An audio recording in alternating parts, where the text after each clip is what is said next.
E estamos assim, uma grande expectativa e até um pouco bastante preocupado no sentido da reunião de Páscoa que está se aproximando, pelo fato de termos aqui muitos convidados e o desejo que a gente tem de fazer o melhor por eles.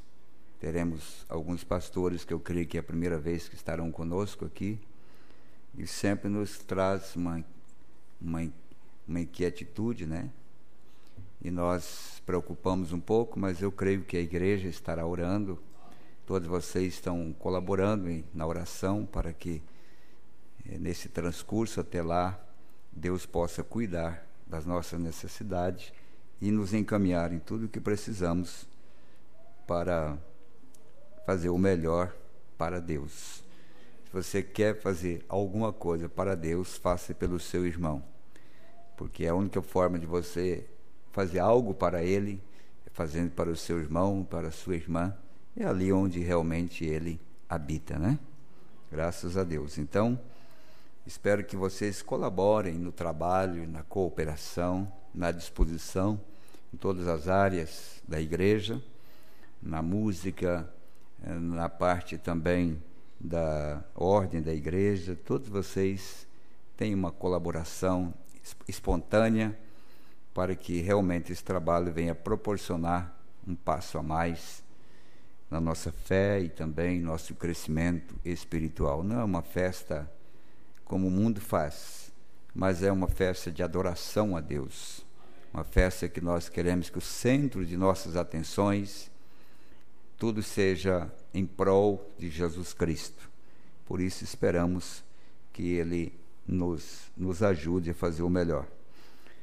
Nós estaremos fazendo um roteiro na próxima semana, quer dizer, não na próxima semana é amanhã, né?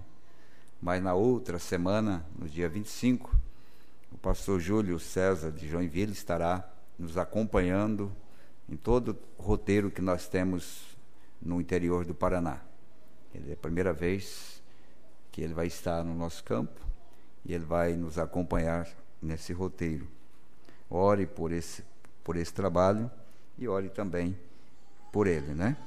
Eu creio que o povo que nos espera no campo sempre espera com ansiedade encontrar, ouvir, contar suas amarguras, tristezas, abatimentos. Nós escutamos histórias comoventes, histórias tristes por onde nós passamos, mas um só é o objetivo daqueles que têm amado a palavra, é saber que todas essas coisas estão vindo ao fim, né? Então é uma grande expectativa para nós. Estamos assim num tempo muito de expectação desses últimos acontecimentos. Nós tivemos aí uma preocupação dos cientistas quanto a este asteroide que passou próximo da Terra 27 mil quilômetros. E, ao mesmo tempo, um meteoro que caiu na Rússia, ferindo mais de 1.000 pessoas. O cientista disse que a probabilidade de acontecer um fenômeno como este, entre dois seres, um meteoro e como chama? Acabei de falar. Asteroide, acontecer no mesmo tempo é 1 em 100 milhões de vezes. Então, os próprios cientistas estão sem uma explicação lógica de todos esses acontecimentos. E estava vendo um deles dizendo que no espaço há milhões deles que poderá cair. E a Bíblia disse que haverá uma chuva de pedra que vai vingar a grande meretriz. Então nós vemos que já está tendo um ensaio. A Coreia soltou mais uma bomba atômica, né? No mesmo tempo, tudo acontecendo. Na Califórnia ontem, creio que foi ontem, mais alguns objetos luminosos que passaram pelo céu da Califórnia, e o povo todo está preocupado. E nós estamos vivendo numa grande expectação, porque segundo as profecias e o cumprimento delas, não resta muito mais para nós aqui. Nesse dia 28 de fevereiro, completa-se 50 anos, 50 jubileu, quando Cristo pôs os pés sobre a terra para trazer os mistérios do livro do Apocalipse, 7 selos do Apocalipse, não é? Nessa mesma data, o Papa renuncia, né, o seu papado. E a probabilidade de um Papa americano subir ali, como eu li para vocês aqui, é muito grande. E se ele subir ali, um deles, o nome dele é William. E você sabe que o nome do profeta foi William, e saiu também da América.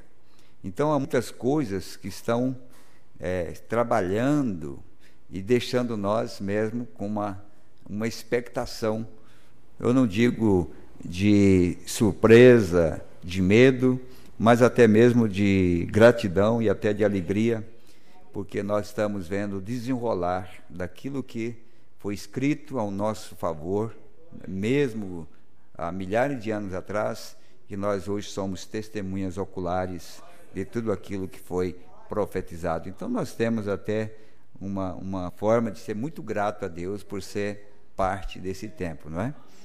E hoje à noite eu quero palestrar com a igreja. Quando eu digo assim, eu quero entregar o melhor do meu entendimento das Escrituras, da palavra, sobre o assunto o dia da vinda, como um segredo. Porque Paulo disse que nós não seríamos pegos de surpresa, porque nós não estamos em trevas, nós estamos na luz. Isto é, se você não tem apagado esta luz, porque pode estar a luz se você tenha apagado a luz com o seu fraco entendimento das Escrituras. Então, para nós que cremos, é um dia muito importante. Eu quero chamar a atenção de algumas escrituras que nós vamos ler e também algumas citações proféticas para trazer um estudo sobre esse assunto. Eu quero hoje e amanhã falar, porque eu quero incluir a questão da nuvem, que não tem nada de nuvem ali. Quem disse que foi nuvem foi a revista Life, mas os cristãos não vêem nuvem ali. Os cristãos veem Cristo com 7 anjos fazendo a sua peruca, né? Então eles estão vendo nuvem, nós estamos vendo Cristo. E vamos mostrar entre hoje e amanhã, e quem sabe no próximo final de semana, um trabalho sobre esse assunto dentro das Escrituras e também dentro da mensagem. Tudo o que está acontecendo hoje está em algum lugar do Velho Testamento. Todo acontecimento hoje está em algum lugar do Velho Testamento, porque senão a Bíblia não seria perfeita. Se o Velho Testamento é a sombra do Novo Testamento, então não pode haver nada hoje que não tenha tido uma sombra no Velho Testamento. Então nós precisamos, através do Espírito de Deus, compreender o que Deus está realizando hoje, mas já está escrito. E o mensageiro disse que essa igreja, ela teria uma visão, uma percepção profética. Isso quer dizer, nem tudo que nós devemos crer está tão claro, porque senão não precisaria de fé. Você sabe que a fé vai terminar? Nós não vamos precisar de fé quando nós formos arrebatados. Fé é o firme fundamento das coisas que não se veem. Então, para que você tenha fé, você tem que crer em algo que não se vê. Porque quando se vê, não precisa ter fé. O rapto é uma revelação. E revelação é fé. Portanto, todas essas coisas que estão hoje ao nosso redor, você tem que crer nela. Por isso você pega o livro de Daniel, por exemplo, depois que ele passou pelo cativeiro, depois que ele foi jogado na cova dos leões, depois que ele passou por tudo aquilo, Deus começou a mostrar para ele o fim do mundo, todas as coisas. E ele mostrou em símbolos, você vai ver os animais que ele viram, e ele desejou tanto conhecer que Deus começou a mostrar para ele o que aquilo realmente era. E Jesus vem dizendo: bem-aventurados que têm fome e sede de justiça, porque eles serão saciados. O primeiro sintoma da falta da eleição é o sintoma da falta de apetite pelas coisas de Deus. É o primeiro sintoma de que você não está bem, é quando você não tem mais apetite, desejo de conhecer as coisas de Deus. Porque Jesus disse que bem-aventurado é quem tem fome e sede de justiça, porque eles serão saciados. Então nós precisamos compreender que nesta hora é importante, quando nós valorizamos os acontecimentos e procuramos nele a explicação do momento que nós estamos vivendo. Porque de alguma forma está escrito, e isto é para o nosso próprio bem. Amém? Creio que Deus vai nos ajudar hoje, amanhã, vocês vão orar, para que nós saiamos daqui mais convicto, mais seguro do momento importante que a igreja está vivendo. É tempo de rapto, mas esse rapto, ele tem um caminho, até que ele seja efetuado. Porque, na verdade, o rapto não é um segredo para os eleitos. O segredo é a vinda, mas o rapto não é um segredo. Por que não é um segredo? Porque disse o mensageiro que quando nós virmos os que se levantarem, então nós seremos transformados. A partir do momento que nós seremos transformados, então nós saberemos que estamos já no rapto. Então não é uma vinda como ladrão. O rapto não. Agora, a vinda do Senhor, a Bíblia disse que seria desta maneira. Porque esse é o transcurso de Deus, e se nós não percebermos o que está em evidência agora, espere somente uma coisa a mais: a tribulação. Ou você vê, ou Deus te mostra por revelação, que não é um estudo sistemático, porque Pedro não fez nenhum curso para dizer que Jesus era o Filho de Deus. Pedro não fez um curso, mas lhe foi revelado. Quando lhe foi perguntado: quem diz os homens ser o Filho do Homem? Ele não foi fazer um estudo sistemático dentro das Escrituras, no Gênesis, em todos os livros, mas ele foi revelado e disse: tu és o Cristo, o Filho do Deus vivo.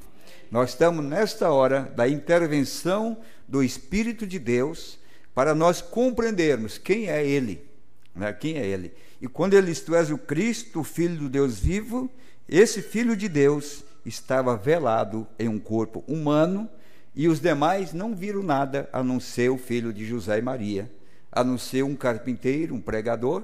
Mas para Pedro disse: mas para mim foi revelado que ele é o Filho de Deus. Então ninguém mais convenceria Pedro de outra coisa a não dizer que ele era o Filho de Deus, porque ele foi revelado. E para os demais também não lhe convenceram que ele era o Filho de Deus, porque isso não é para todos, mas o eleito encontrará a ferramenta certa para reconhecer o que Deus está fazendo no seu devido tempo. Amém? Vamos ler 1 Tessalonicenses, o capítulo 5, a partir do versículo 1.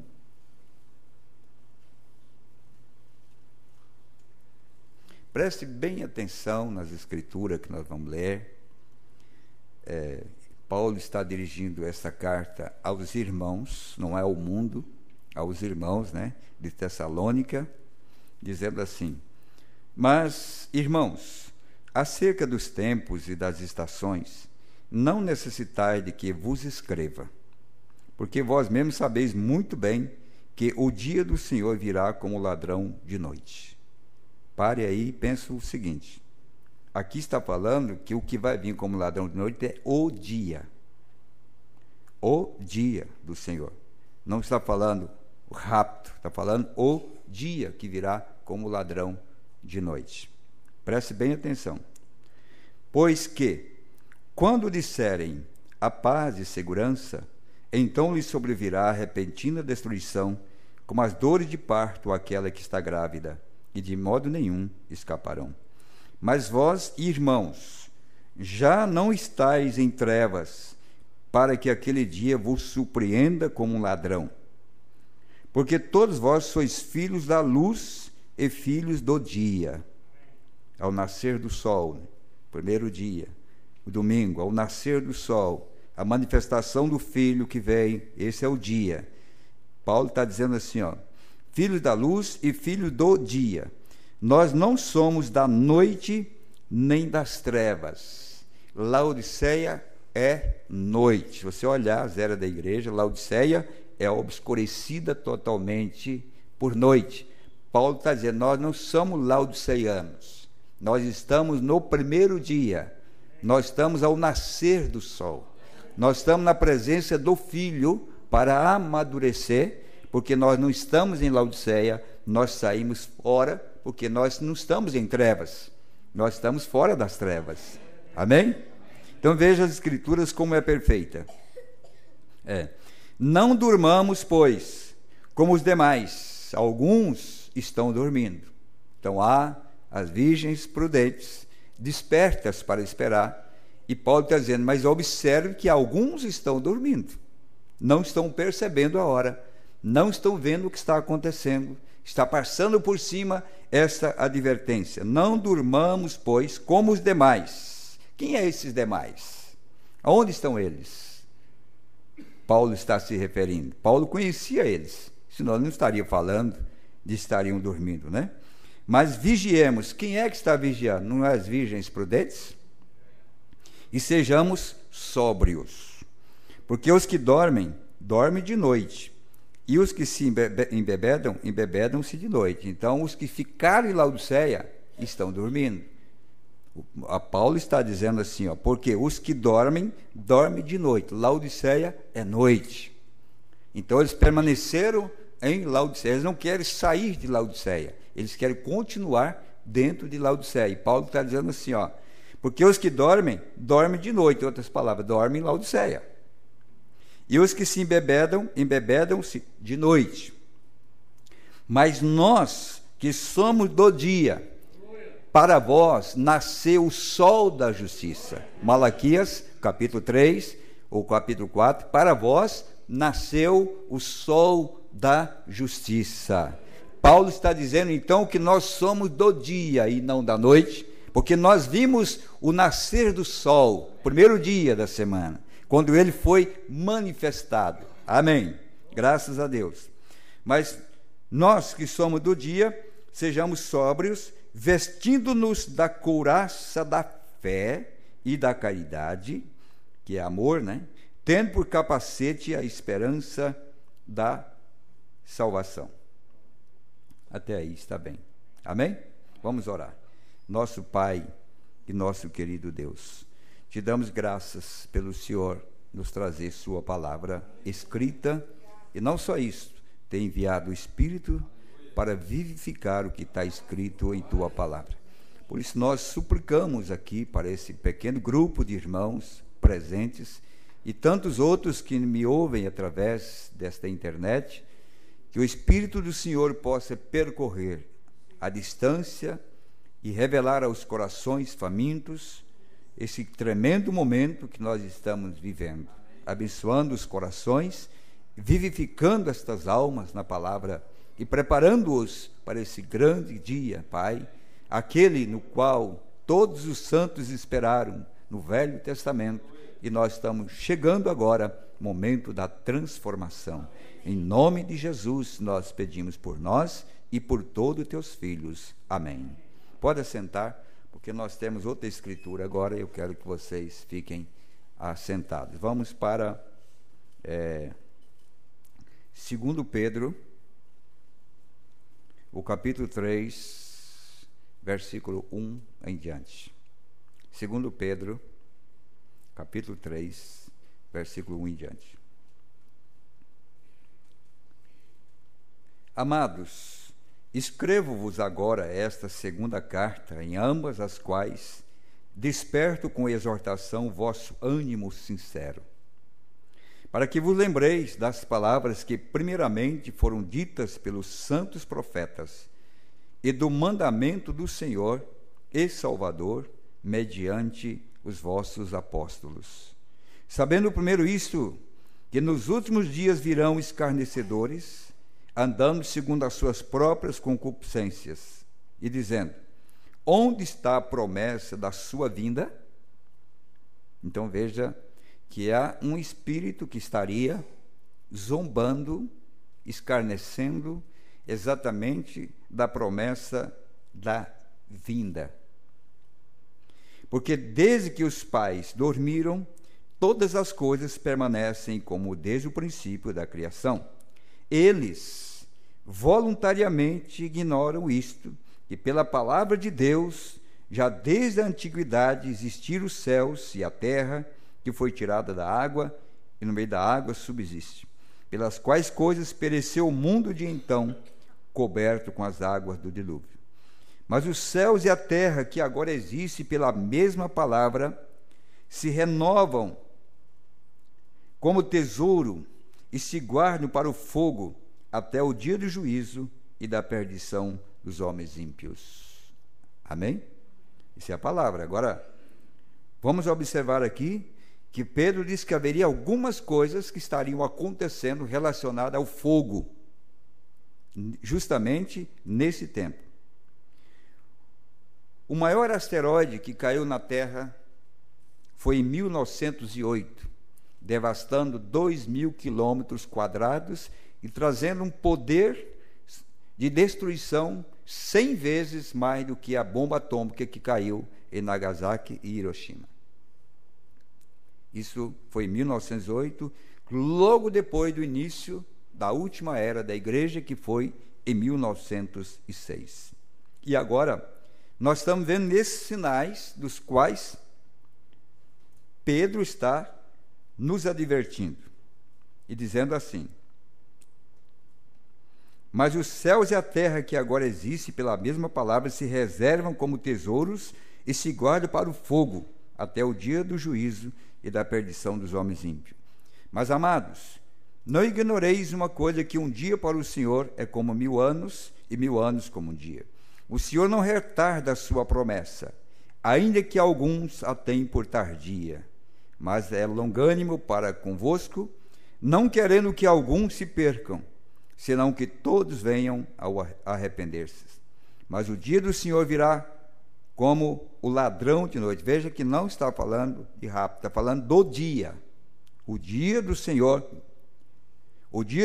virá como o ladrão de noite, no qual os céus passarão com grande estrondo, e os elementos ardendo se desfarão, e a terra e as obras que nela há se queimarão. Esse que caiu na Rússia, ele ardeu em fogo. Se vocês olharem a fotografia, quando ele entra em órbita da Terra, ele ardeu-se em fogo e feriu mais de 1000 pessoas, isso porque ele não tinha mais do que 45 centímetros de tamanho. E foi o estrago que ele fez, e Pedro está dizendo, mas o dia do Senhor, então, não está falando de um dia específico de 24 horas, está falando o dia segundo a linguagem profética. Como a semana é 7 anos e é apenas 7 dias. Então, se nós fôssemos traduzir esses 7 anos, como esses 7 dias como 7 anos, e nós traduzíssemos um dia como um dia da semana, seria um ano. Nós estamos falando na linguagem humana e na linguagem profética, no qual os céus passarão com grande estrondo, e os elementos ardendo se desfarão, e a terra e as obras que nela há se queimarão. Havendo, pois, de perecer todas essas coisas, que pessoas vos convém ser em santo trato e piedade, aguardando e apressando-vos para a vinda do dia de Deus. Olha, Deus, o Senhor, e agora Deus, falando também de um dia, não de uma hora, de um momento, de um dia, aguardando e apressando-vos para a vinda do dia de Deus, em que os céus em fogo se desfarão e os elementos ardendo se fundirão. De que ele está falando aqui? Se nós não estamos vendo esses acontecimentos agora como prenúncio do cumprimento das profecias de Pedro, não é? Que está falando exatamente do final, do fim. Então ele diz assim: mas nós, segundo a sua promessa, aguardamos novos céus e nova terra em que habita a justiça. Amém? Graças a Deus, não é? Pelo que, amados, aguardando essas coisas, procurai que deles sejais achados imaculados, irrepreensíveis, em paz. Essa é a condição de enfrentar essas coisas, aguardando a promessa do novo céu e a nova terra, sendo que irrepreensíveis e também imaculado. Amém. Essa é a condição para nós estarmos vivenciando esses acontecimentos. Agora abra sua Bíblia ainda em Apocalipse,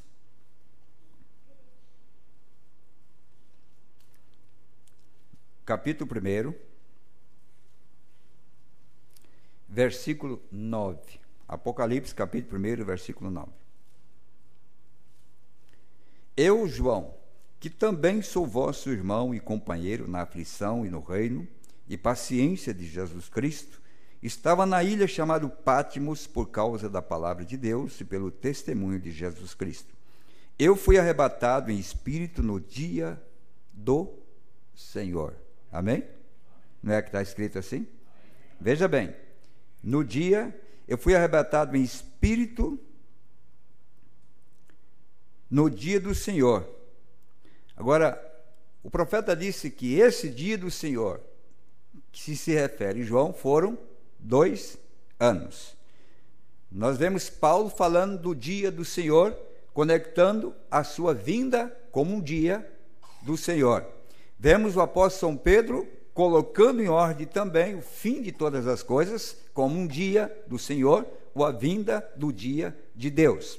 E vemos agora João dizendo, testificando que esse dia do Senhor, que ele estava na ilha de Patmos, cobriu um período de 2 anos. Então, a vinda do Senhor, ela não está caracterizada como uma hora, ela está caracterizada como um tempo, em que ela há de se manifestar, se revelar e se mostrar. Porque assim como João esteve 2 anos na ilha de Patmos por causa do fim de todas as coisas, haverá um transcurso também nos últimos dias em que a igreja estará também no Espírito do Senhor para ser desvendado todos os mistérios que foram escritos, que está sendo também revelado para nós. Amém? Assim como 2 anos para João, os mistérios do Apocalipse que foram revelados começou em 1963 e o profeta partiu em 1965, também 2 anos aproximadamente, um pouco mais de 2 anos, do tempo que foi gasto para trazer a revelação de tudo aquilo que João escreveu no livro do Apocalipse, porque o Mombrana disse que a Bíblia inteira está nos 7 selos. Então, toda a Bíblia foi revelada a partir do ano de 63 até o ano de 65, quando veio todas as mensagens pregadas, tanto dos selos como as mensagens posteriores ao selo. Então, quero que vocês gravem que o dia do Senhor não é o rapto. O dia do Senhor é um período onde o próprio Deus está revelando e mostrando a trajetória desses acontecimentos. E para os que estão em Laodiceia, é noite, mas para quem está no novo dia, o primeiro dia da semana, o 8º dia, então é luz. E nós compreenderemos o propósito de Deus para as nossas vidas. Agora, na mensagem, nós vamos tirar um texto aqui da mensagem, porque nós não estamos falando para mistério, nós estamos falando para desvendar os mistérios. Agora, meu assunto nessa manhã, eu confio que Deus revelará isto. Então, não é a pregação, não é simplesmente fazer um livro de citações para mostrar isto ou aquilo. Você tem que ser revelado na pregação da palavra. Tanto é que o profeta de Deus nunca fez um folhetinho para revelar a Trindade, para revelar a unicidade, para revelar isto, aquilo.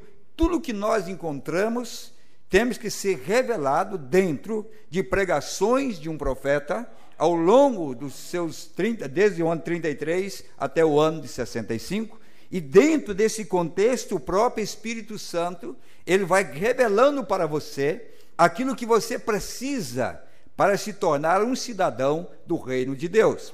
Assim como Pedro, no meio de toda a Bíblia, falando de quem era Jesus, que ele era o Messias, que ele era o profeta, que ele era o Cordeiro, mas quando perguntou quem diz os homens ser o Filho do Homem, a resposta era para aquele momento.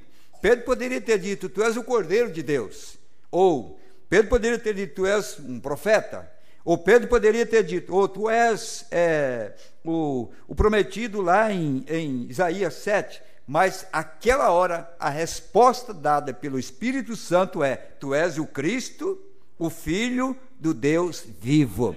O Espírito Santo, nesta hora, que foi enviado para dirigir a igreja, ele virá exatamente na escritura certa, no momento certo, para te revelar o ponto da escritura que corresponde a nós.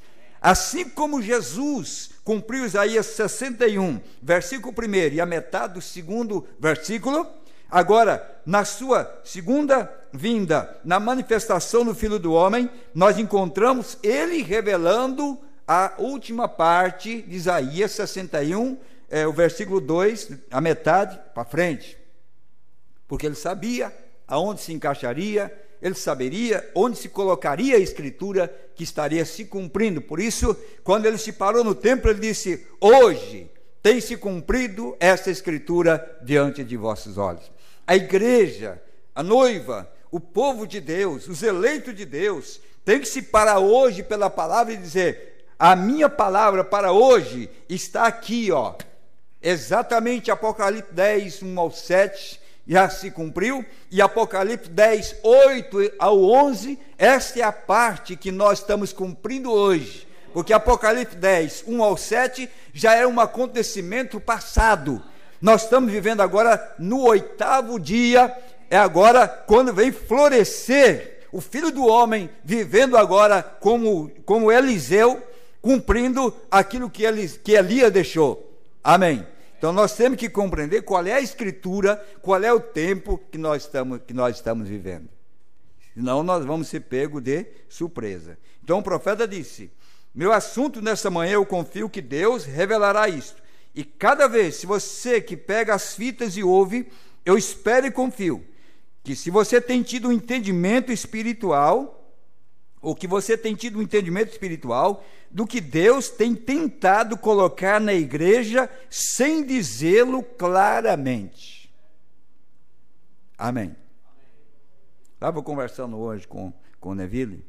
Irmão, quando você começa a falar essas coisas para uma audiência, ou para uma família, ou para alguém que está com o coração aberto para receber, é como um manancial, que quanto mais tira, mais produz. Quanto mais você pede, mais você recebe. Deus é assim. Por quê? Porque nós vemos que aquela mulher de má fama, a Madalena, ou a samaritana, quando ela chegou no poço e ela encontrou a oportunidade de falar diretamente com Jesus, quem sabe ela nunca tinha ouvido falar, mas quando ele começou a falar com ela, houve algo que começou a fluir do coração daquela mulher, que começou a tirar de Jesus, tirar daquele homem das profundezas de mistérios e revelar para ela o que ela era. Aquilo mudou o assunto, porque ela tinha desejo exatamente daquilo. Ela disse, eu tenho lido nas Escrituras. Então, quando nós falamos para um povo que tem anelado, desejado, viver, receber, ser um cristão, viver a vida correta, estar no rapto, estar preparado, e quando você começa a trazer o assunto do dia, o assunto da hora, o assunto do momento, há um manancial que começa a fluir, e aquilo começa a puxar lá de dentro, e Deus começa a despejar aquilo de uma forma especial. Porque não aconteceu a mesma coisa com o soldado da cruz, que arrancou barba de Jesus, e nenhuma virtude saiu dele. Mas aquela mulher trouxe virtude. Aquela mulher doente tirou virtude de Jesus, porque ela desejou encontrá-lo e ser abençoada, então ela extraiu algo de dentro de Jesus. E quando, diz o profeta, quando você vem diante de uma audiência, de uma igreja que ora, uma igreja que jejua, que busca ouvir de Deus, quando o pregador sobe na plataforma, é seguro que Deus vai falar. Porque é algo que puxa aquilo, e aquilo realmente vai fluir na vida das pessoas. Por isso o profeta disse que ele crê que isso seria revelado para você, sem dizê-lo claramente. Amém. Bem, às vezes, temos que dizer coisas de certo modo para que isso possa diminuir, para que possa fazer alguns saírem, outros irem embora, outros a refletirem. Então, o que é a pregação do Evangelho? É a seleção de Deus, é a forma de Deus trabalhar, porque há alguns que darão sua vida pelo Evangelho, há outros que não dão um passo para o Evangelho, há uns que morrem por Jesus, outros querem Jesus apenas como um objeto que pode ser usado nas horas de necessidade e descartado nas horas que não há necessidade. Mas há um povo que não quer se apartar de Jesus, nem nas horas de tristeza e nem nas horas de alegria.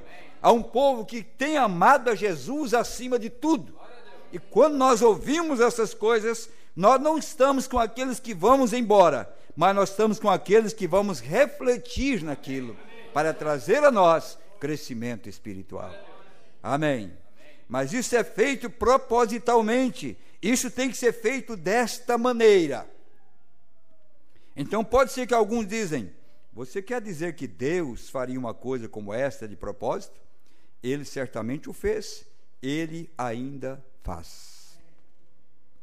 Ele disse certo dia, quando ele tinha milhares ao seu redor, ele disse: a não ser que vocês comam da carne do Filho de Deus, Filho do homem, e bebam o seu sangue, vocês não terão nenhuma vida em si mesmo.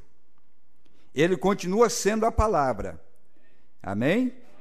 Vê você não pode sair daquela palavra, isso não deixará a palavra, e o Espírito de Deus nunca deixará aquela palavra. Ele permanecerá exatamente com a palavra, cegando alguns e abrindo os olhos de outros. Isso sempre fará aquilo. Qual é o intuito do Evangelho? Abrir os olhos de um e cegar os olhos de outros. Não é assim? Luz para Israel, trevas para os egípcios. Havia uma coluna de fogo que era uma bênção para Israel antes de cruzar o Mar Vermelho, mas era um terror para os egípcios, que até suas carruagens quebraram suas rodas. Havia uma coluna de fogo que guiava Israel durante a noite, lumiando, e havia uma nuvem que refrescava durante o dia. Era o sinal de que Deus estava ali. Nós temos ambos, a coluna de fogo, e nós temos a nuvem, e, entre aspas, né, nós temos a promessa de Deus para o nosso tempo. Dia 28 desse mês, fará 50 anos do acontecimento desse fenômeno que a ciência, os incrédulos, os agnósticos, como diz o profeta, e toda essa turma não sabe para onde foi. Mas você pega um revelado, o Filho de Deus, aonde ele olhar aquilo ali, ele sabe o que significa, ele sabe o quanto isso é importante para ele, porque é um sinal que só poderia acontecer nos últimos dias para um povo especial. Eu dou graças a Deus porque sou parte desse povo. Agora, ficar ao lado de Jesus sempre foi motivo de escarnecimento. Ficar ao lado da palavra sempre foi uma desculpa para nos deixarem e assim por diante. Ser rejeitado, é o que importa. Eu não quero ser rejeitado, é por Ele. Amém? Glória a Deus. Então, ele diz, olha, ele permanecerá exatamente com a palavra, cegando alguns e abrindo os olhos de outros. Isso sempre fará aquilo. Amém. Vamos falar da nuvem, que para nós é alegria, e para outros é tristeza. Para nós é alegria. A importância desse acontecimento para nós é muito significativo. Amém. Essa é a razão desses livros acrescentados que eles chamam o segundo livro de Daniel, o livro dos Macabeus e o Purgatório Diário. Você sabe que não existe o livro, não existe nenhum respaldo bíblico pelo segundo livro de Daniel, nem o livro dos Macabeus e nem o Purgatório Diário.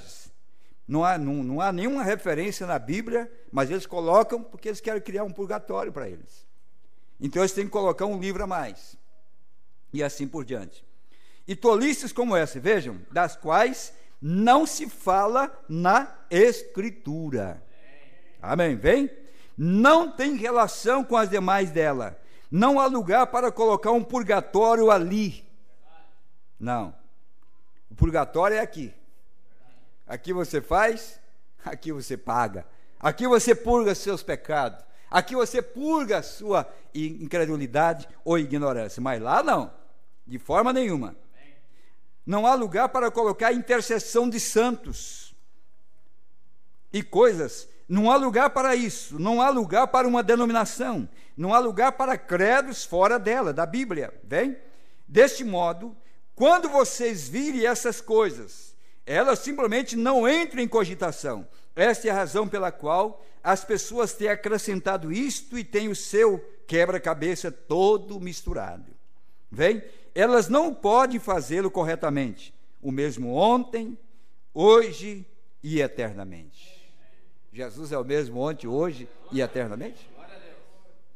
Ou ele tirou uma folga? Porque alguns acham que ele é somente ontem e ele vai ser depois. E ele deve ter tirado uma folga. Porque em toda a mensagem de Malaquias 4 e Apocalipse 10:7 está mostrando que Jesus Cristo é o mesmo ontem e é o mesmo hoje. Agora, hoje, como é que ele se expressa hoje? É o que nós vamos ver. Como ele se expressa hoje. Porém, se a coisa é montada corretamente, ali está o quadro todo da queda e da regeneração, o quadro inteiro da criação e todo o plano de Deus revelado exatamente em Jesus Cristo. Não é fácil ver Jesus.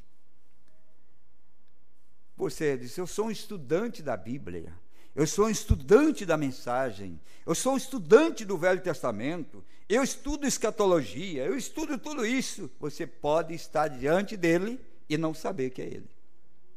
Porque ninguém era mais estudioso do que Paulo. Ele disse que era doutor dos doutores. Aprendeu no mais profundo dos seminários, aos pés de Gamaliel. Mas quando ele encontrou Jesus no caminho de Damasco, e Jesus disse para ele, numa coluna de fogo, aquele mesmo Jesus que pisou aqui, que levantou no terceiro dia, voltou para a sua forma de luz, como foi lá no princípio. Agora ele tinha um nome. Agora não era o Logos, não era Elohim, não era o Todo-Poderoso, seus títulos, mas agora o seu nome era Jesus, que não é outra coisa no seu próprio Deus, que recebeu um corpo no qual podia ter nome. E Paulo, estudante da Bíblia, estudante do Velho Testamento, estudante da lei, estava matando o povo no qual Jesus habitava. E daquela voz que saiu daquela luz de Saulo, Saulo, por que tu me persegues? Quem és tu, Senhor? Eu sou Jesus a quem tu persegue. Ah, eu sou Jesus? Ah, mas Jesus não voltou? Como é que ele poderia estar no povo? Como é que ele poderia estar na igreja? Para alguns podia dizer não, foi apenas a unção que voltou. Apenas foi a unção que voltou sobre o povo. Não foi a unção, não. No caminho de Damasco, Jesus mesmo disse que foi ele que estava. Eu sou Jesus a quem tu persegue. E esse Jesus estava vivendo exatamente no povo. Hoje o povo que carrega Jesus, o povo que tem Jesus, o povo que tem esse Espírito, esse Cristo, eles podem ser perseguidos por mais estudiosos da Bíblia e da mensagem. Eles estarão perseguindo por não saber.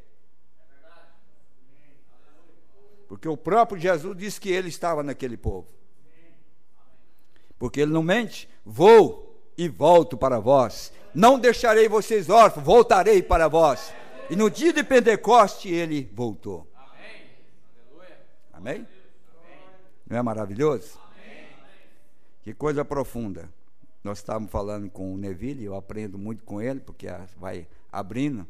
E nós estávamos falando do princípio, quando Deus tirou de dentro de Adão a Eva. Por quê? Porque Adão tinha o espírito feminino e o espírito masculino. Não é isso? Dentro dele estava duas personalidades. E não podia conviver ali. Deus tinha que trazer uma separação para que fosse completo. Então, ele tirou Adão, da costela de Adão, e fez uma companheira, e foi lá, e tirou o espírito feminino e colocou em Eva. Não é isso que a Bíblia diz? Ali, então, tornou-se a esposa de Adão. No Calvário, Jesus foi ferido, e o espírito feminino estava dentro de Jesus. Mas ele precisava sair. Mas como ele poderia sair se não tivesse já uma costela ou alguém que pudesse então receber aquele espírito? Tinha que haver alguém primeiro para receber o espírito que haveria de sair dele. Então, no dia de Pentecostes, não foi outra coisa. Foi o espírito que saiu dele e agora tornou ela a esposa dele. Aquele espírito saiu e agora entrou. Ela é a Senhora Jesus Cristo. Aí se cumpriu exatamente, passamos a ser, a partir de então, a esposa dele. Começando pelos pés, Paulo, e depois formando o corpo, até chegar o tempo da coroação, onde o corpo seria completo. Amém. Graças a Deus. Então ele diz assim, agora, amém, esse é todo o quadro montado. Cada pequena curvatura e extremidade é exatamente, agora, eu não pretendo ser sacrílego por isto, mas é exatamente como montar um quebra-cabeça. Quando você entende, você crê. Jesus disse, aquele que não nascer de novo, não pode ver o reino. Então não adianta você pregar mistério da trasladação, mistério dos 7 trovões, mistério dos selos, mistérios e mais mistérios, se o que está ali, primeiro tem que ser colocado um, para que o outro seja acrescentado. Por isso, quando Jesus encontrou Nicodemos, pregador, grande homem em Israel, ele era um grande pregador, um juiz em Israel, ele era um dos grandes de Israel, e ele queria saber mistério de Jesus. Jesus disse, Nicodemos, como é que eu vou poder ensinar mistérios para você, se você não sabe o que é nascer de novo? Primeiro você tem que nascer de novo, depois então lhe será acrescentado os mistérios que você precisa conhecer para tornar um homem amadurecido. Nós precisamos compreender a quem vamos acrescentar, ou aqueles que nasceram de novo, eles terão o desejo de crescerem. E aí onde vem a oportunidade de conhecer os mistérios de Deus, porque nasceram de novo. Em outras palavras, entender o reino. Porque o reino é o Espírito Santo em você. Por isso você tem que entender o que é isso em você. E a única maneira de você entender é comparar o que isso faz você fazer com o que a Bíblia disse que isso faria você fazer. Então, o seu problema está resolvido. Veja, então, ele é aquele Espírito Santo. Amém. Se ele estiver em nós, nós vamos atuar como ele atuou. Se o espírito de Beethoven estivesse em mim, eu seria o quê? Um jogador de futebol? Não, seria um músico. Se o espírito do jogador de futebol estivesse em mim, eu seria músico? Não, seria um jogador de futebol. Porque o Espírito faria eu atuar exatamente como aquilo que habita em mim. Então, se o Espírito de Cristo está em vós, você terá que agir como Cristo agiria. Porque assim é, de acordo, o que vai te governar é essa natureza. Esses homens, se eles pudessem captar e sair com isto, eles poderiam pôr mais sentido nisso, falando do ministério quíntuplo, que teria a comissão de trazer para a igreja a revelação ou a pregação que daria oportunidade da revelação do Espírito Santo amadurecer a igreja. Isso não adianta dizermos que nós somos independentes, que nós não precisamos um do outro. Você nunca viu um membro do seu corpo dizer que não precisa do outro membro, a menos que não seja do corpo. Mas se você é do corpo, você depende um do outro. Amém? Então veja bem, nós precisamos do ministério quíntuplo. O que são eles? Primeiramente apóstolos, depois profetas, depois evangelistas, pastores e mestres. Cada homem no seu devido lugar, passando na plataforma, ele joga aquela luz do qual ele sabe manusear, para que o povo que está ouvindo possa acrescentar aquela porção que lhe faltava, que o pastor não lhe deu, que o evangelista não lhe deu, que o apóstolo não lhe deu, mas quando o mestre vem, ele joga aquela porção para o povo, e o povo capta aquela porção, acrescenta naquilo que já tinha antes, e ele começa a tornar amadurecido, crescido. Por isso, cada homem levantado por Deus com um dom, ele tem o seu lugar, e ele deve passar nessa plataforma. Eu não sou um absoluto, eu não sou um sabe-tudo, eu sou apenas um aluno aprendiz, e aprendo com cada homem, por mais simples que seja, que vem pregar aqui. Eu estou aprendendo, anotando e crescendo e desenvolvendo a minha fé, porque eu estou entendendo o plano de Deus, entendendo o propósito de Deus. Não existe um único homem absoluto mais. Agora é um povo absoluto, é uma igreja absoluta, espalhada em todo o mundo. Amém. Espalhada em todo o mundo. Vem? Amém? Vem? Trazer isto a um lugar. Eu somente quero lançar a semente, mas espero que eles façam isso vir à vida. Agora, qual é a semente que nasce se não for plantada? E os semeadores são esses 5 mensageiros, 5 ministérios dados por Deus, para pegar a semente de vida e lançá-la no seu devido tempo, no seu devido lugar, para produzir vida. Amém. Ainda, nós temos aqui, ali estava acontecendo um abalo sobre o qual as pessoas nada sabiam. Quando Jesus veio, ele nunca se apresentou a si mesmo no meio dos grandes nobres. Então vocês notem, Deus revelado em simplicidade, escondido revelado em simplicidade. Por quê? Ele nunca veio com uma escadaria de ouro, descido do céu, dizendo: eu sou o Messias, eu sou o Cristo, eu sou Ele. Ele espera que você creia com aquilo que Ele está pregando, com o evangelho que Ele está trazendo, que você diga: isto é verdade. É Ele que está ali. Ele não veio diante dos grandes nobres. Aí é onde o diabo arruma uma cilada, porque quando Deus começa a mostrar essas coisas na sua simplicidade, aquele leigo, ou aquela pessoa que ouve pela primeira vez, ela simplesmente diz: eu vou pegar isto e levar para o meu pastor, para o meu apóstolo, ou para o meu ancião, ou para o meu pastor, ou evangelista, para ver o que ele diz. Isso foi a armadilha que os magos caíram.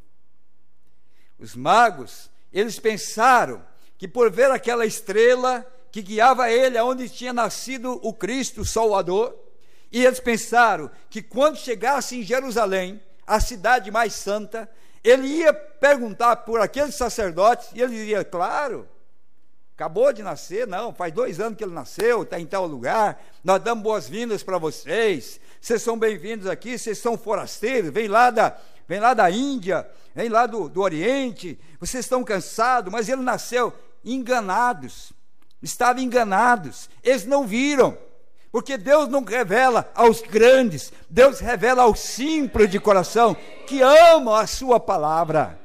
Ele se escondeu dos sábios entendidos daquele dia, e só revelou a esses pequenos homens do Oriente, que estavam buscando conhecer quem ele era, tinha visto um sinal no céu.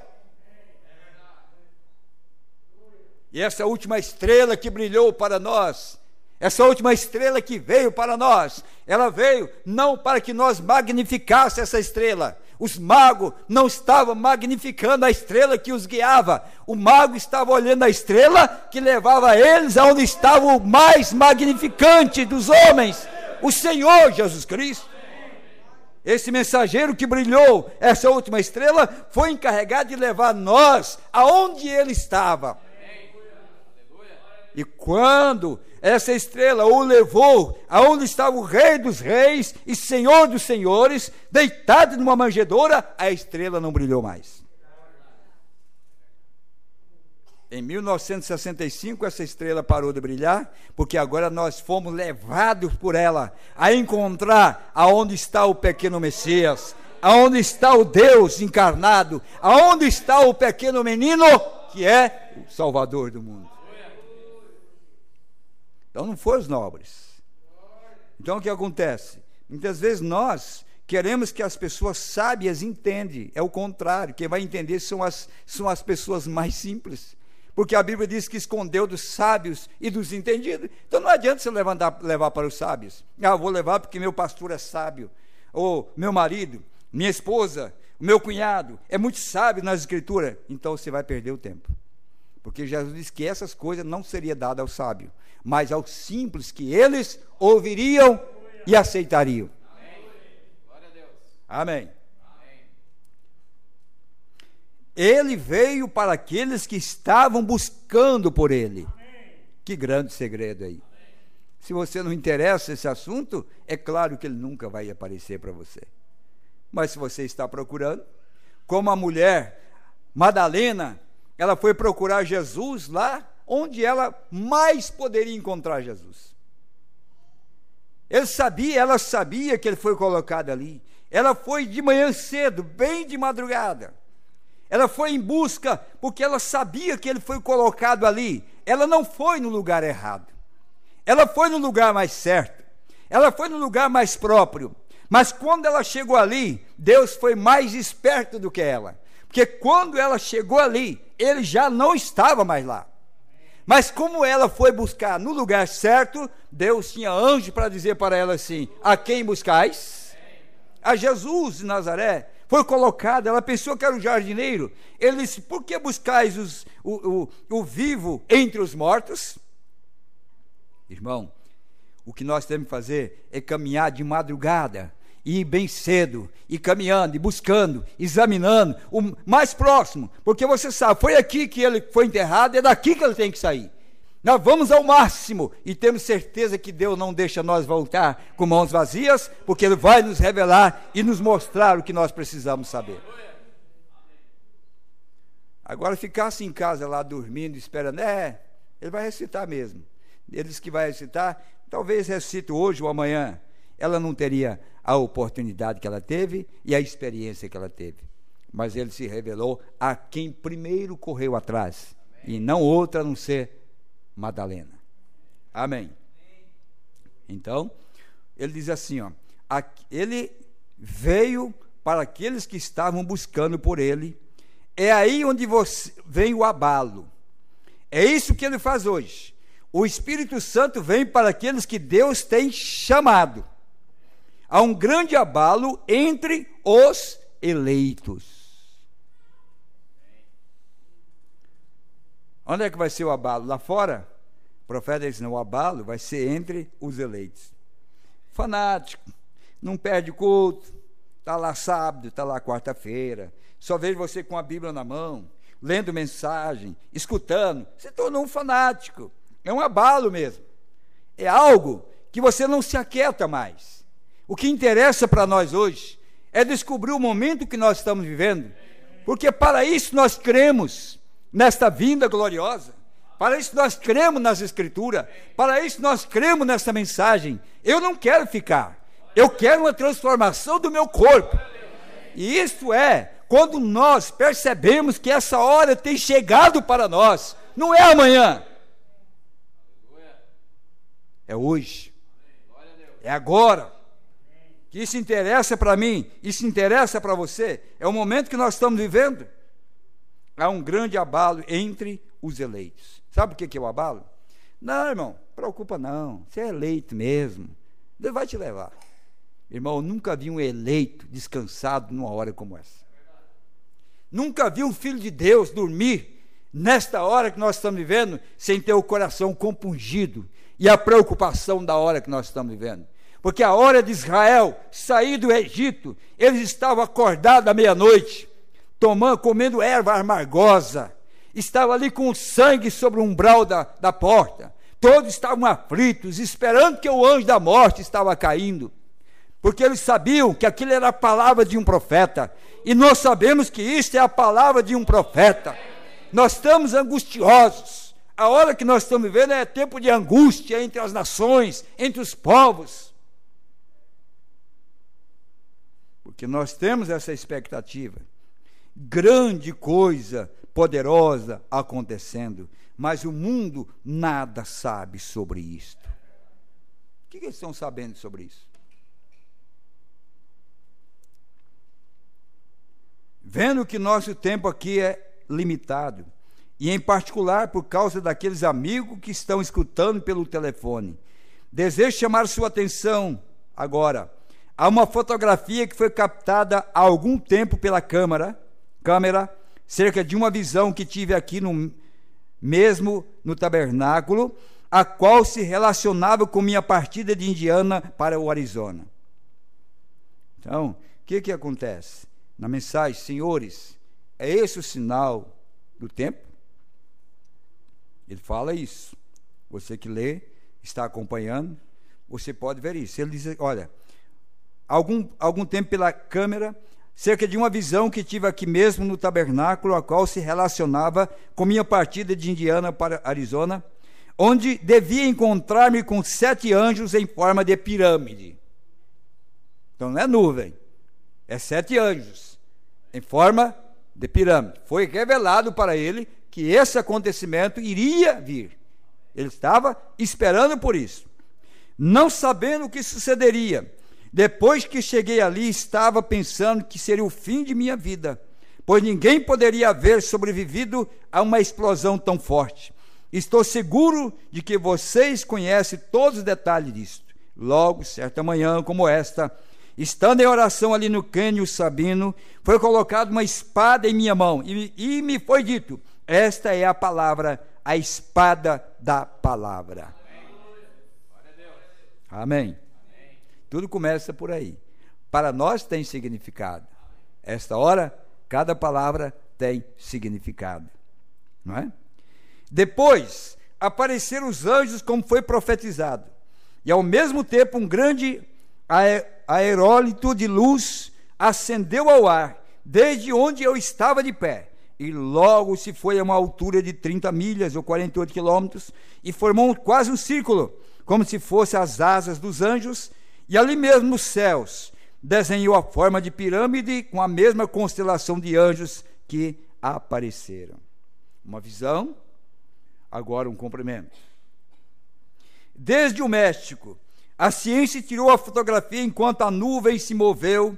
Essa nuvem, escrito com letra maiúscula. Se fosse uma nuvem, era apenas com letra minúscula. Essa nuvem se moveu da parte norte de Arizona, onde o Espírito Santo disse que eu estaria de pé, 40 milhas ao noroeste de Tucson, e subiu ao ar, e a revista Life publicou as fotografias de algo místico ali na esfera, onde não podia haver umidade, nem evaporação de classe alguma, a 30 milhas de altura e 27 milhas de largura, subindo do lugar onde aqueles anjos estavam parados. Isso foi 28 de fevereiro de 1963.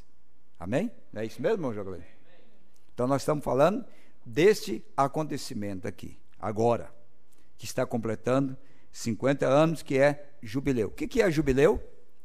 Vocês que lêem o Velho Testamento sabem que o ano do jubileu, todo escravo tinha o direito de ser livre. Ele poderia ser escravo por 40 anos, 48 anos, mas quando a trombeta do jubileu tocava, aonde o escravo estivesse, ele deixava a enxada, a foice, o machado, e dizia para o seu patrão: a partir de hoje eu não trabalho mais para você. A partir de hoje eu não sou escravo mais seu, porque eu ouvi o toque da trombeta. Mas, diz a Bíblia, se aquele escravo que ouvia aquela trombeta dissesse: eu gosto de ser servo, eu gosto de ter um patrão, então ele ia diante dos anciãos, e os anciãos furavam a orelha, e aquele homem nunca mais poderia ser livre. Esta vinda foi para nos tirar do cativeiro, foi para libertar a igreja do cativeiro, foi para nos tirar dessa escravidão do pecado. A partir de então, nós somos livres. Não há denominação, não há sistema feito pelo homem que pode nos prender mais. Nós agora somos livres. Mas se você quiser continuar na escuridão de Laodiceia e rejeitar essa grande obra de Deus, talvez nunca mais você terá a oportunidade de ser livre outra vez. Então veja a importância do que é o jubileu para nós. É tempo de libertação. Agora, os cientistas buscaram saber ali em Tucson, um deles queria saber o significado, porém eu não lhes disse nada. Vocês o sabiam de antemão. Isso não era para eles, era para vocês. Não adianta, não é para publicar para o mundo, é para um povo especial.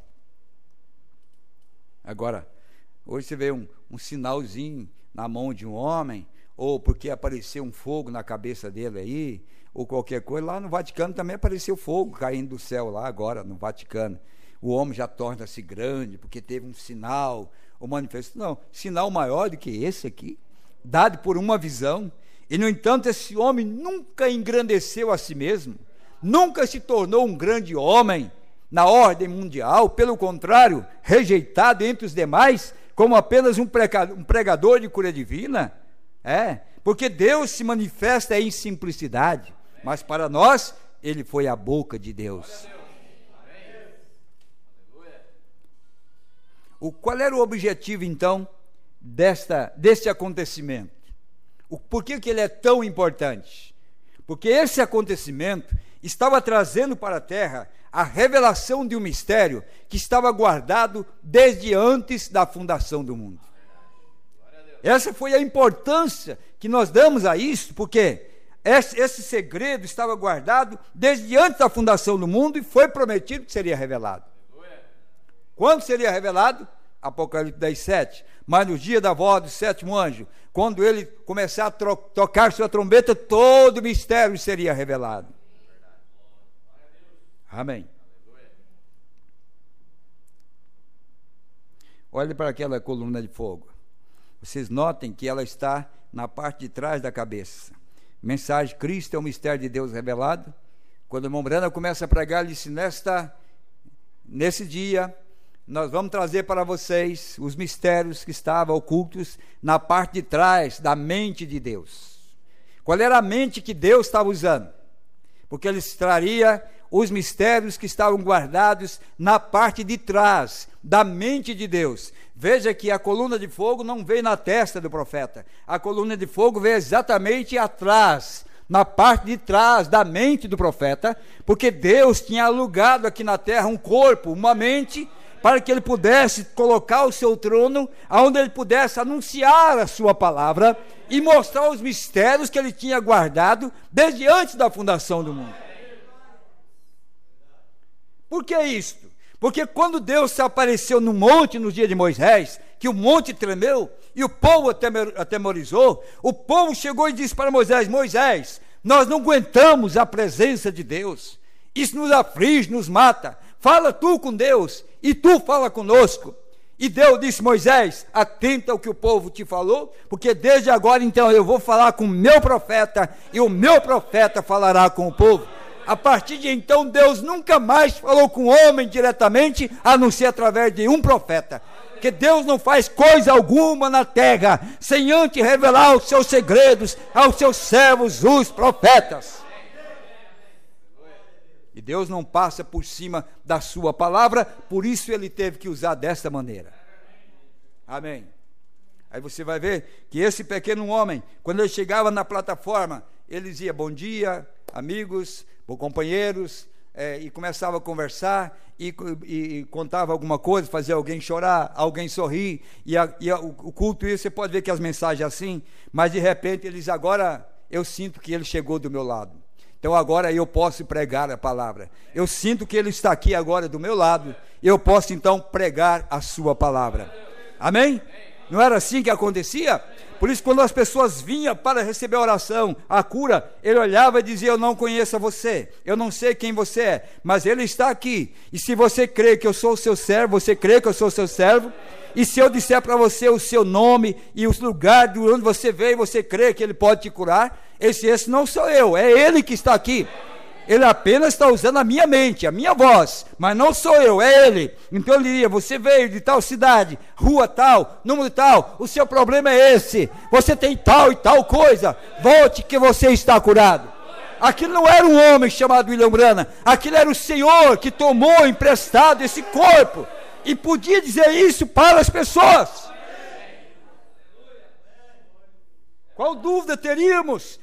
Se nós temos até uma promessa de que a besta, o diabo, seria encarnado em um homem e tornaria o próprio diabo encarnado, ou não é isto?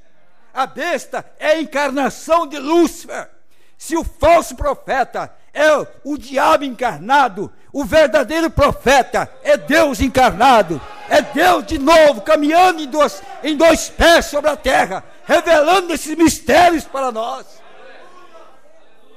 Porque o povo aceita o falso profeta como o diabo encarnado. E por que não aceitar o profeta de Deus, que trouxe, emprestou a mente para Deus?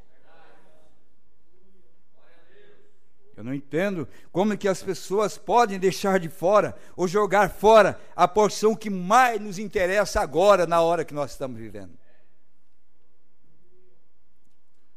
Então, esse foi o objetivo desta vinda dele, a vinda de Cristo. Isso aqui não é outra coisa não, isso aqui é a vinda de Cristo, prometida que viria, como disse Paulo, o dia do Senhor, como disse Pedro, o dia do Senhor, como disse o próprio Jesus, que ele viria desta maneira.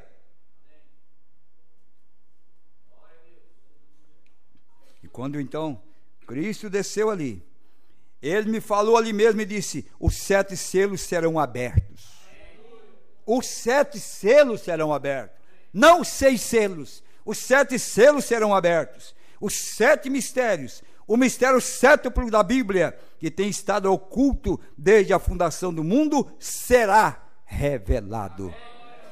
Amém. Não é verdade? Será revelado. Amém. E nós, sendo um grupo pequeno e humilde, em comparação com o resto do mundo, temos nos regozijado com estas bênçãos, havendo escutado esses mistérios, casamento e divórcio. Amém? Não foi depois da abertura dos selos, o profeta, nós estamos regozijando com isso. Havendo escutado esses mistérios. Que mistério? Casamento e divórcio. A semente da serpente. E todas aquelas perguntas nos têm sido completamente reveladas. Não pelo homem. Não é o entendimento de um homem. Não, é o entendimento de Cristo. Não pelo homem, mas por Deus mesmo. Porque Deus e Cristo não são duas pessoas. Deus e Cristo é a mesma pessoa.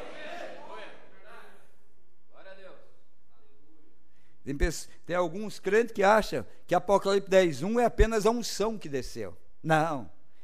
Mombrando em momento nenhum diz que aquilo era unção, diz que aquilo era Cristo. Não pelo homem, mas por Deus mesmo.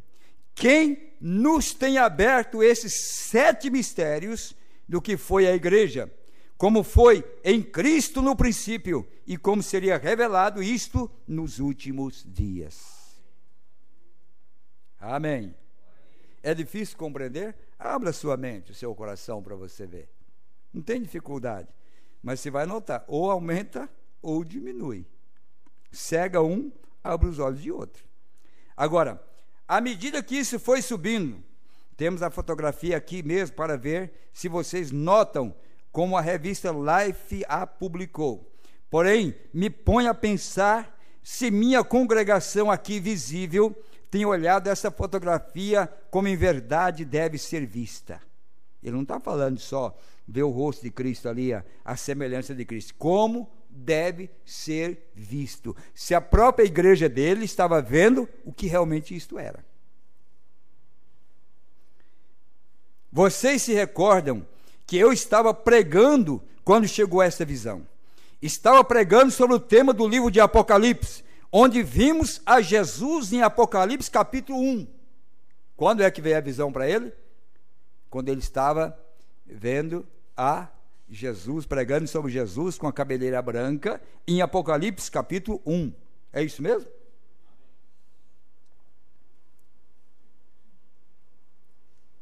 Ele disse assim, quando eu estava pregando sobre isso, Apocalipse capítulo 1. Onde vimos a Jesus em Apocalipse capítulo 1. Quando começamos a abrir as 7 eras da igreja, antes da abertura dos 7 selos, Cristo estava de pé, com o cabelo branco como a lã. Então eu lhe falei em detalhe de como faziam os juízes na Inglaterra e os juízes da antiguidade, quando esses subiam ao tribunal a prestar juramento, quando a suprema autoridade lhes era dada. Eles punham sobre a cabeça uma peruca branca que demonstrava sua autoridade suprema. Agora, essa peruca branca não era de pelo de ovelhas, não de cordeiro. Essa peruca branca era 7 anjos que cobriu esta cabeça. É a suprema deidade. Bem, se você toma a fotografia e a vira nesta forma e a observa, a deve ver de toda a audiência. É Cristo. Não é unção, é Cristo. Pode ver seus olhos olhando tão perfeitamente quanto pode ser? Usando a peruca branca de suprema deidade e juiz dos céus e da terra. Pode ver seus olhos, seu nariz e sua boca. Ele não está falando dos anjos. Ele não está falando da peruca. Ele está falando do que estava debaixo da peruca. Ele estava falando de Cristo. Não eram os anjos, era de Cristo. Seu nariz e sua boca. Somente vira a fotografia ao contrário da forma que foi publicada a essa posição, tal como deve ser. O pode ver? Ele é o juiz supremo e fora dele não há outro. Esta é outra identificação perfeita. É uma vindicação a mais de que esta mensagem é a verdade. Tua mensagem precursará a minha segunda vinda. É a verdade. E aqui está mostrando, com a peruca branca, que ele não é a terceira pessoa, mas a única pessoa. Pode ver claramente o escuro, sua face, sua barba e seus olhos. E notem, ele está olhando. Dele emana esta luz resplandecente no lado direito. Para o que ele está olhando? Também na cruz ele olhou para a direita, onde perdoou ao malfeitor. Ainda marchamos em seu nome, na luz de sua ressurreição. Aleluia. Glória a Deus. Você não tem a foto do Hoffman aí, o rosto de Cristo, né? Fácil. Se colocasse na tela. Notamos que a foto mais parecida com Jesus foi pintada por Hoffman, um pintor alemão. Mas o profeta disse, olha, ela está olhando para a esquerda, não para a direita. Mas quando ele veio, isso não foi a inspiração de um pintor.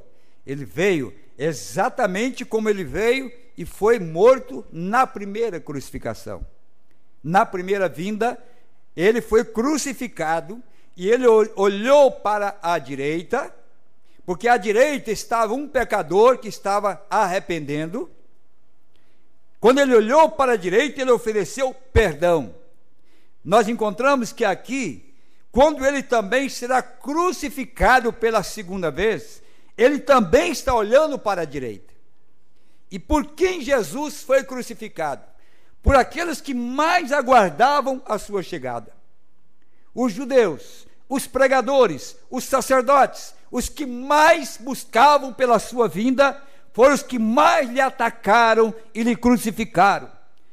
E aquele que menos podia ser salvo, um ladrão, que não estava em suas reuniões, não teve tempo de conjecturar, mas um ladrão que viu, olhou para a face dele, viu que era ele e disse: lembra-te de mim. Ele disse: hoje mesmo estarás comigo no paraíso.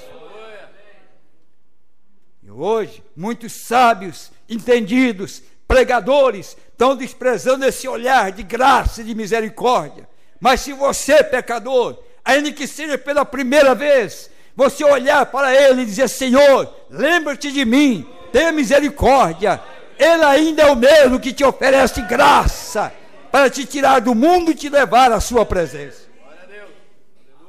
Olha como ele está olhando. Aí ele está olhando ao contrário. Ele está olhando para a esquerda. Você, claro, você está como se estivesse atrás dele, né? Olhando para a esquerda. Mas ali ele está olhando para a direita. Obrigado, irmão. Deus abençoe. Amém. Agora, outra coisa importante. Quando ele falou que os mistérios de casamento e divórcio foram revelados, é porque somente o juiz supremo pode designar certo, errado, casado ou não casado. Somente quando os selos foram abertos. Por isso, casamentos errados que são feitos, porque os selos não foram abertos. Porque quando eles são abertos, eles são mostrados pelo juiz supremo. Por isso, ele podia dizer para aquela turma: irmãos, volte para os seus lares, não façam mais isso, não peques mais, não cometa estas coisas, porque Deus me mandou dizer isso para vocês. E quando ele pregou a mensagem, eu acuso essa geração, era o juiz supremo que trouxe o julgamento sobre a terra. Eu acuso essa geração por crucificar novamente a Cristo.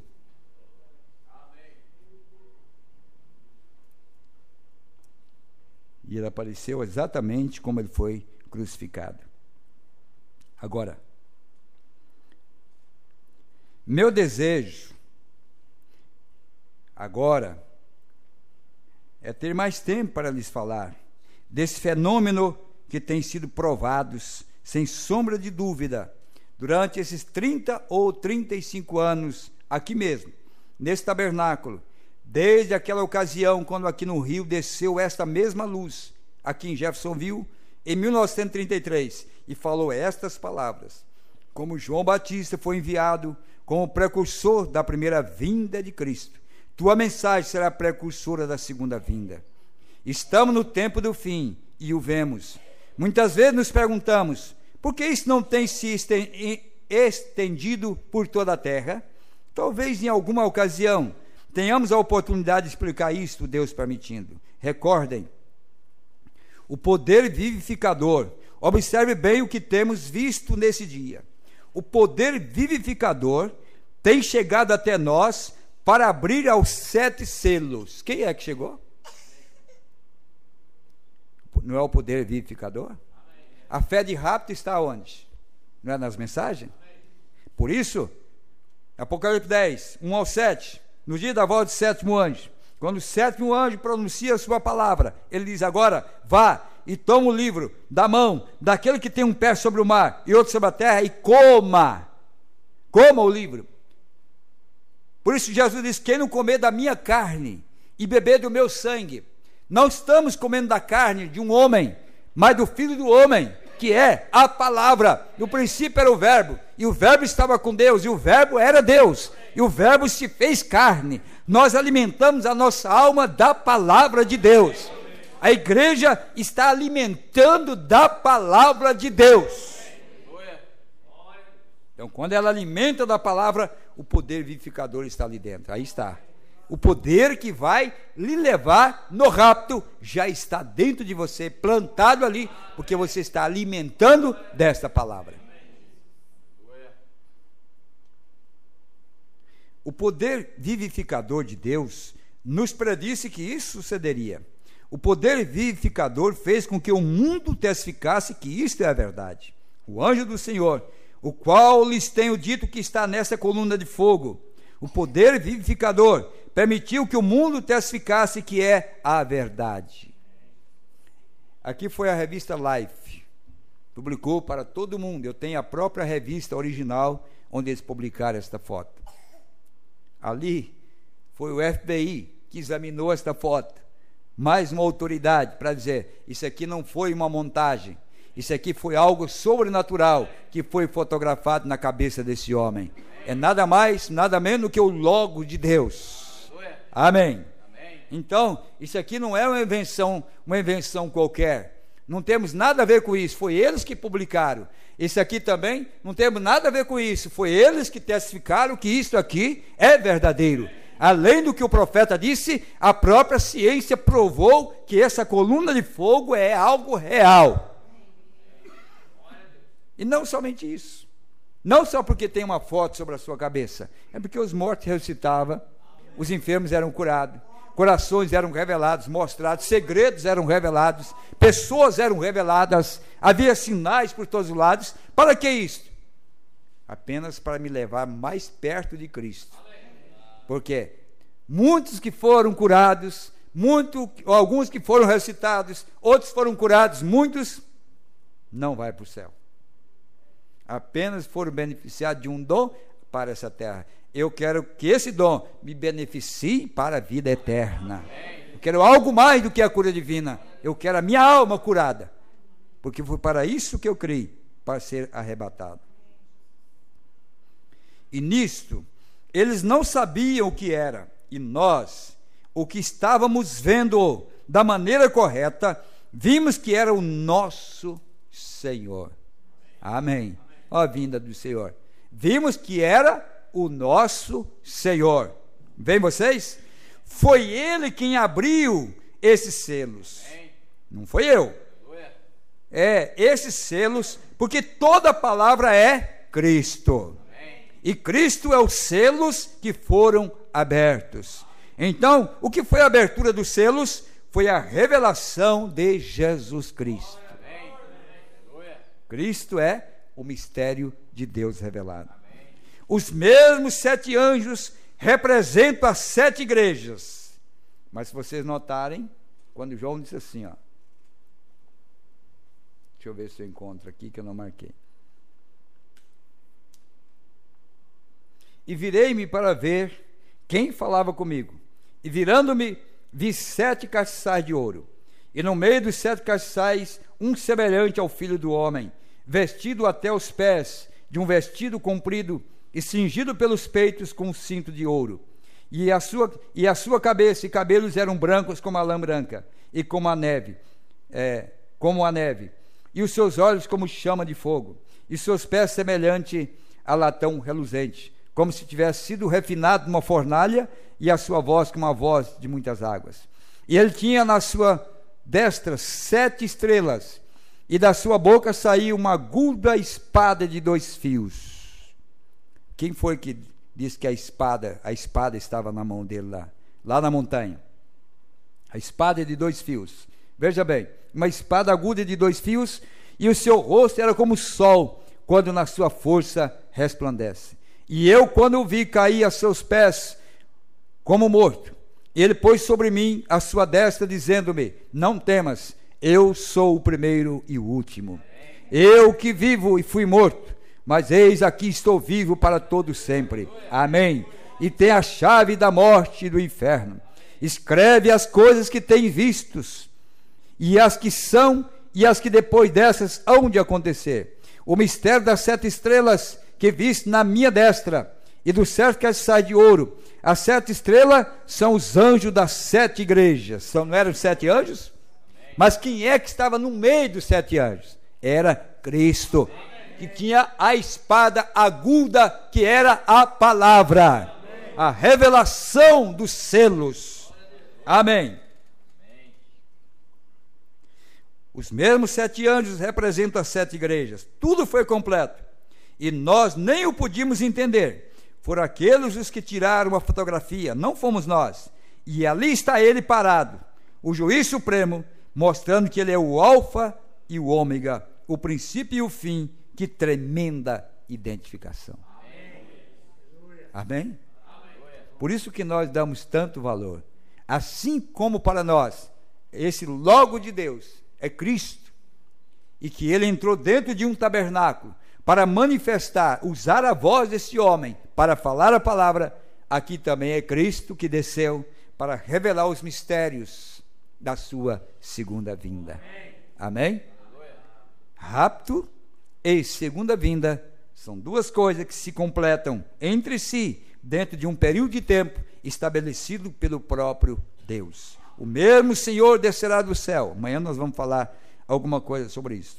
O mesmo Senhor descerá do céu com alarido, com voz de arcanjo e com trombeta de Deus. E o Senhor desceu do céu com alarido, a voz que saiu, a voz do sinal que saiu, está percorrendo todo o mundo. Para quê? Ajuntar semente eleita, para num lugar também encontrar com aqueles que dormiram e serão ressuscitados. Amém? Se o Senhor permitir, amanhã nós continuaremos.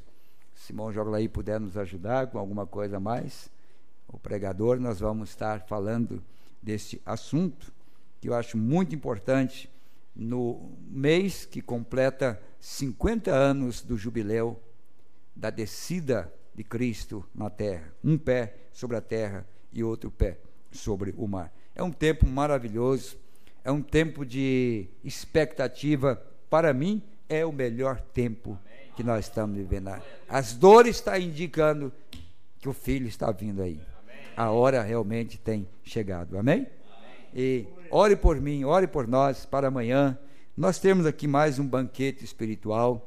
Nós estamos pregando para muita gente. Vocês querem ver aqui, ó? Irmão Guedes, lá de Cascavel. Também irmão Olivir, irmã Maria, irmã Denise, em Cascavel. A irmã Gleci, família, em Colombo. A irmã Guiomar e a irmã Maria, em Guaíra. Também em Guaíra, irmão João, irmã Iraci, irmão Mário. A irmã Deise, a irmã Jerusa, em Pinhais. Irmão Gelso, em Toledo. Irmão Natanael, irmão Edna, irmã Rosalina, em Toledo. Irmão Sandro e família, em Vera Cruz do Oeste. Irmão Aparecido e família, em Cosmópolis. Irmão Michel, em Estiva Gerbe, em São Paulo. Irmão Edivaldo e família, em Itapevi. Irmão Enes e família, em Mogi das Cruzes. Irmão José e irmã Inês, em Mogi Guaçu. Irmão Felipe e irmã Rosana, em Oswaldo Cruz, São Paulo. A irmã Beatriz e a irmã Regina, em Oswaldo Cruz, São Paulo. Irmã Valdirene, irmã Débora, irmão Francisco, em Porto Feliz. Irmão Josias e família, em São Paulo.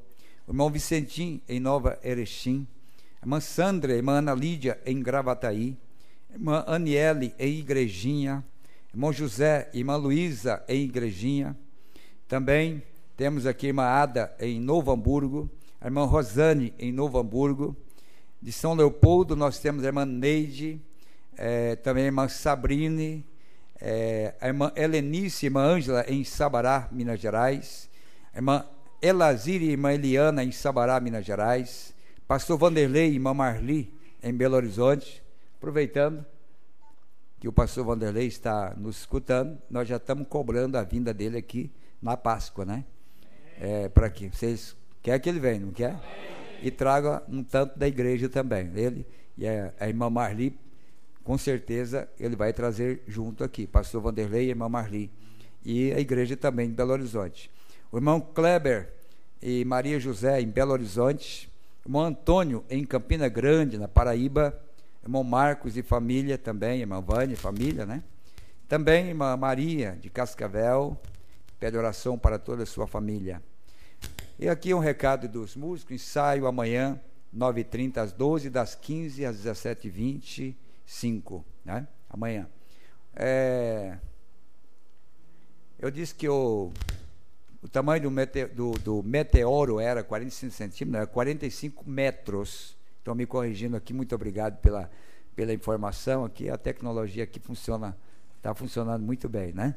Não é 45 centímetros, é 45 metros de diâmetro e pesa 10 toneladas. Você já pensou? dá para fazer estrago na cabeça de alguém se cair esse pequeno objeto aí, né? Então vamos ficar em pé, vamos agradecer o Senhor. Amanhã eu quero continuar com esse trabalho, e quem sabe ainda no outro final de semana, o irmão Joglaí estará indo para o Sudoeste, nós vamos estar com a igreja, possivelmente nós vamos continuar trazendo esse assunto da segunda vinda, né? Como nós falamos aqui no princípio, algumas coisas muito importantes. O dia da vinda, não estamos falando do rapto, nós estamos falando o dia da vinda como um segredo. E eu espero que vocês possam se deliciar da revelação da palavra e serem muito, muito abençoados. Amém? Vamos agradecer o Senhor, lembrando aqui da irmã Maria ali de Cascavel, que pede oração para toda a sua família, e também vamos continuar orando pelo irmão Dimas, que está muito enfermo, e orar também pela família, que está passando uns momentos bastante delicados ali em Assis, com relação à saúde do irmão Dimas. Vamos colocar diante de Deus, vamos levantar nossas mãos. Querido Pai Celestial, nosso querido Deus, muitas graças te damos por esse momento maravilhoso. Ainda bem, Pai, que não é algo rápido, que se fecha, assim como a arca não foi fechada no primeiro sermão de Noé, nem no segundo, nem nos primeiros anos, nem no primeiro século, mas fechou somente depois de 120 anos. Eu creio que o Senhor está relatando esta segunda vinda, mostrando esse plano, meses após meses, e anos até, mostrando, Pai, e nós estamos aqui nos desfrutando do desenrolar dessa grande promessa de Deus, e vendo o momento que nós estamos vivendo, Pai. Nós oramos por nossos entes queridos, irmãos e irmãs, familiares, amigos de fé, para que todos possam parar, examinar, como disse Jesus, as Escrituras, a palavra, porque nela tereis vida eterna. Pai Santo e poderoso Deus, permita sermos com nossos olhos abertos para compreender, assim como o Senhor fez barro e untou os olhos daquele cego por 2 vezes, Senhor, unta os nossos olhos para ver, e nós queremos te ver claramente nesta hora, Pai, a manifestação da tua palavra, esse Deus em carne, num povo, numa igreja, num povo que tem se separado para a vida eterna. Abençoa esse pedido de oração, Senhor. Ouça o clamor de nossa irmã e favoreça-o em nome de Jesus Cristo, como também pelo irmão Dimas e a sua família, Pai. Nós colocamos diante do Senhor e confiamos, ainda que seja tão grave esses problemas, maior é Deus do que os problemas, para trazer a vitória que nós precisamos. E agora, Pai, prepara-nos para o culto de amanhã. Nos abençoe, Pai, no transcurso desta noite, não somente para ter um sono em paz, mas termos um coração em paz, na certeza de que o Senhor tem se lembrado de nós e manifestado a tua palavra, e amanhã possamos ter um primeiro dia cheio de bênção, cheio de vitória, no nome de Jesus Cristo. Amém. Então amanhã, se Deus permitir, nós estaremos falando desse assunto mais uma vez. Enquanto o irmão Paulo canta, você despede, abraçamos aos outros e até amanhã, se o Senhor assim nos permitir. Lembrando que a mudança de horário, logo mais à meia-noite, você deve voltar o seu relógio 1 hora. Deus te abençoe e até amanhã, se o Senhor assim nos permitir.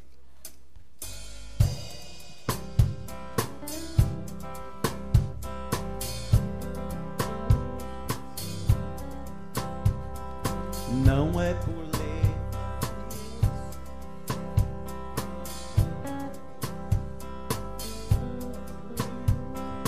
não é por letra, ciência ou razão que você vai provar ser cristão, ou dizer que a Jesus aceitou, ou saber se ele te predestinou. Porque toda a ciência da igreja está na fundação, e a legítima última igreja está sobre a revelação. Lá no céu tem um livro chamado Livro do Cordeiro, e o Pai no princípio escreveu o nome do seu herdeiro, e também ocultou essas coisas dos sábios e dos entendidos, e só revelou aos pequeninos.